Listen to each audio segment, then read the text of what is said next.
The body and mind are linked. Physical actions are a manifestation of mental actions. Thus, training to protect the body also protects the mind. Controlling your environment controls your thoughts. You, your body, and your environment are part of a larger whole.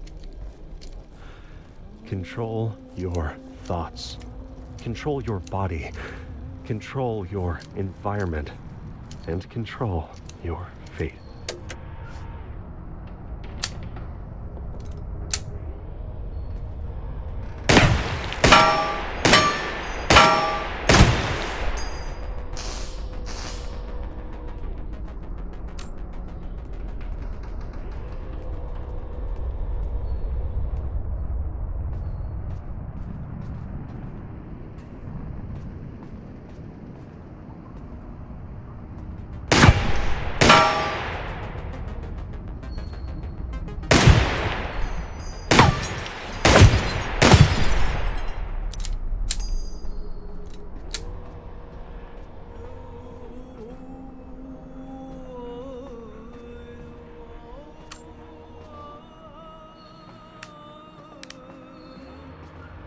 Gun safety features are controversial because there is always a trade-off. Now, a safety switch can keep you from literally shooting yourself in the foot, but what if you forget to turn it off when you need to defend yourself?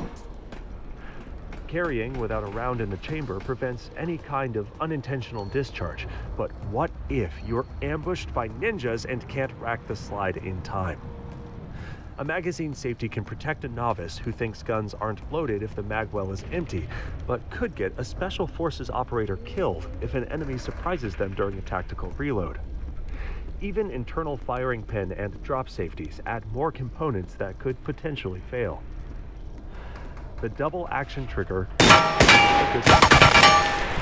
The first trigger pull requires enough force to pull back the hammer, so it's less likely to go off by accident, but doesn't add another action that the user might forget under pressure. It make the first harder to aim without sufficient training, but if you have enough time for precision aiming, you probably have enough time to manually cock the hammer. That was the thought process behind the Sig Sauer P226 trigger design.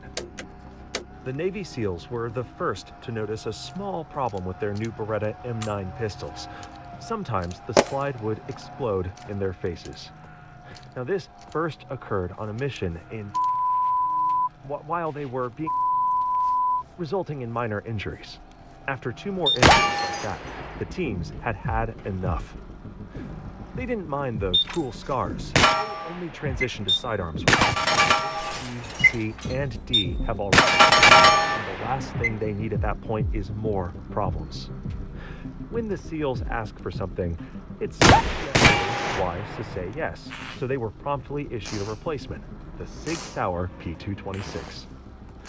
There aren't that many frogmen, so this was a tiny contract for Sig Sauer, but a huge marketing opportunity. The 226 now had a reputation as a high-end pistol suitable for elite forces around the world, including the British SAS and Israeli Sayeret, and that led to widespread adoption by law enforcement and civilians.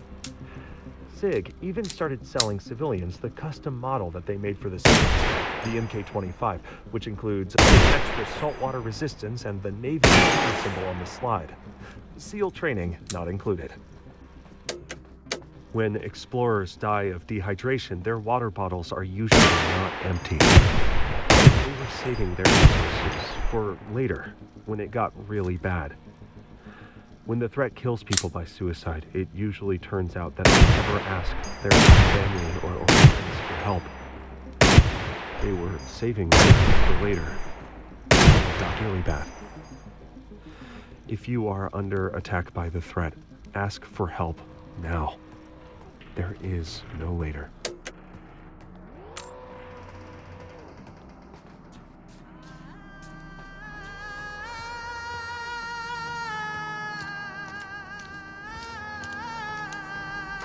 This tape is designed to test your focus in the face of distraction. Maintain focus on your breathing.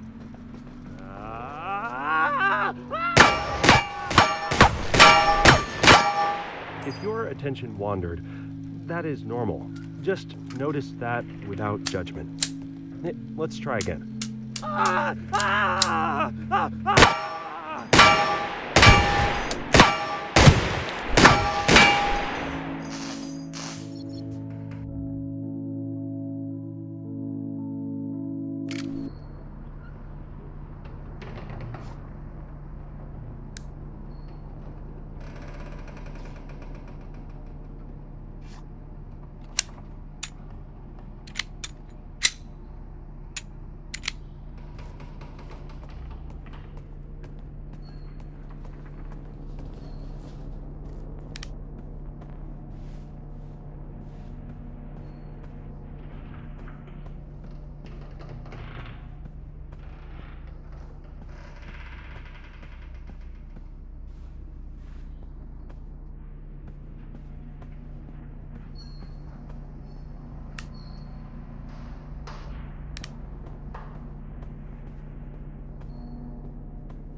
Together, we have laid the foundation. You have shown great potential, but the potential is yet to be realized. We have sent the message.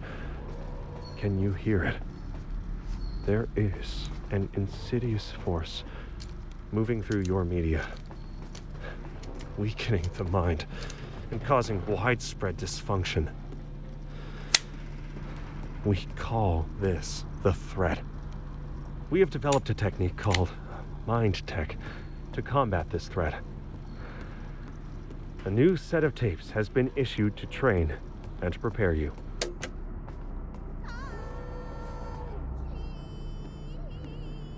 We are all taught to carefully monitor what we put into our bodies. We need to eat this and avoid that, and have this other thing in moderation. But we are never taught how to curate what we put into our minds. There's no use having a healthy body if your mind is poisoned. The threat has used this control to remove choice over what you consume. If you uncritically view media, you are directly allowing the threat to infiltrate your thoughts and compromise your brain from the inside.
The threat has studied our weaknesses in detail and knows exactly where to place its levers and pry our minds apart. They use social media to divide us and control us while giving us the illusion of community. They grant power and responsibility to the weakest of us while giving us the illusion of meritocracy. We have been coasting through existence with our eyes closed, and now is our last chance to awaken.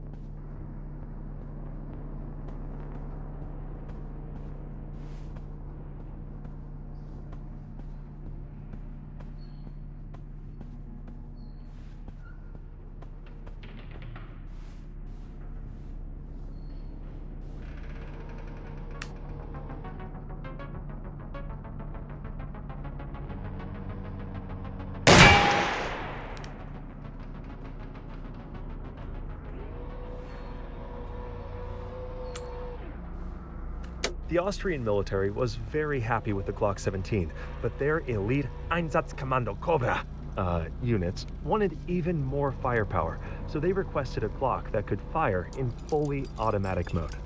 Sometimes you just need to put 34 holes in someone in less than 2 seconds, or at least in their general direction. Now, Glock reluctantly sent them his updated model, the Glock 18 machine pistol, an excellent tool for converting money into noise at 1200 RPM. This was a very simple conversion, because it's simpler to design self-loading firearms to be fully automatic to begin with, and then slow them down with a disconnector piece. Glock just added a switch to disconnect the disconnector. An enterprising Chinese gunsmith realized that you could disable the Glock 17 disconnector at home by just sticking a precisely shaped piece of metal into the backplate and started selling conversion kits. The American Bureau of Alcohol, Tobacco, and Firearms consider that fun switch to be the world's smallest machine gun, so don't order one online, unless you're lonely and really want to hang out with an ATF squad.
People often wonder where the Glock 17 came from. So, while Herr Gaston Glock slept through his day job as a manager of an Austrian radiator factory, he dreamed up new ways to use the old Soviet metal press he kept in his garage. With poetic inspiration, he named his first product, a doorknob, the Glock 1. His second invention was the Glock 2, and so on, up to the Glock 16, entrenching for the Austrian army. When the Austrian infantry adopted the Steyr assault rifle with a radical design based on a polymer frame, he learned to use an injection molding machine to create the matching Glock 16 bayonet with a polymer handle. Now, while delivering his bayonets to the Ministry of Defense, he overheard two colonels complaining about the latest pistol trials. None of the competitors were hitting the mark. Glock asked them if he could try designing a pistol, and they laughed in his face. Now, how could some random civilian compete with old masters like Beretta, Steyr, and Sig Sauer? He had no experience with firearms, so he bought a few and took them apart, and tried to figure out how he could make a new one to match the Steyr AUG. 1 year later, he filed a patent for his latest invention, the Glock 17 pistol.